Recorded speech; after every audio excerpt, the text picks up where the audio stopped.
Alhamdulillah, kita sudah memasuki 10 hari terakhir Ramadan.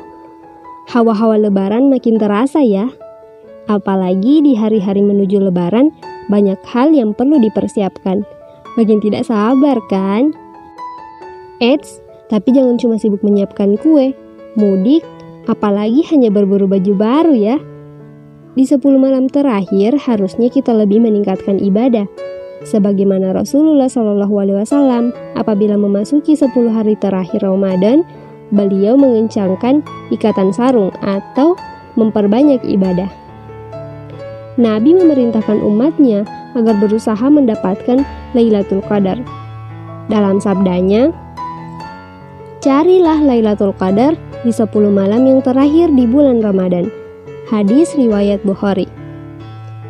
Secara sederhana bisa kita pahami bahwa Lailatul Qadar adalah malam yang istimewa, penuh berkah dan diberkahi oleh Allah Subhanahu wa taala.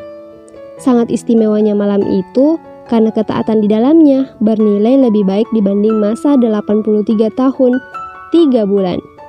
Padahal usia manusia sekarang jarang yang mencapainya. Saat itu pula, para malaikat yang mulia beserta Jibril turun menebar rahmat dan kedamaian hingga terbit fajar. Malam itu juga, proposal takdir kita dari tahun ke tahun ditetapkan. Lalu, seperti apa cara meraih kemuliaan malam Lailatul Qadar? Beriktikaf di masjid. Salah satu hal yang dilakukan Rasulullah di bulan Ramadan adalah beriktikaf di 10 akhir Ramadan di masjid. Berdiam diri dengan memperbanyak amalan-amalan seperti berdoa, zikir, salat malam, membaca Al-Quran, dan sebagainya. Perbanyak doa malam Lailatul Qadar. Rasulullah telah mencontohkan doa yang sering beliau baca dan beliau ajarkan kepada umatnya melalui istrinya, Aisyah radhiyallahu anhu.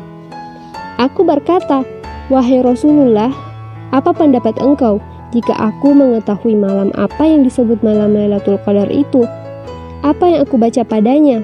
Beliau bersabda, "Katakanlah, Allahumma innaka afuwun tuhibbu afwa fa'fu anni." Hadis riwayat At-Tirmizi. Mengerjakan salat pada malam Lailatul Qadar. Amalan malam Lailatul Qadar berikutnya adalah dengan melaksanakan sholat sunnah di malam hari.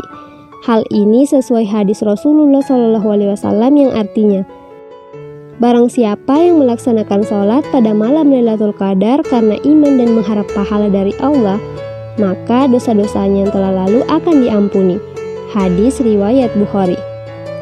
Ditambah amal ibadah yang lain pada malam itu, yakni mulai dari maghrib sampai subuh, seperti memberi makan untuk orang yang berbuka dan sahur, sedekah kepada anak yatim piatu atau fakir miskin, mengeluarkan zakat saat malam Lailatul Qadar, pun tak lupa kita mengkaji Islam, dakwah, dan mendengarkan ceramah-ceramah agama Islam.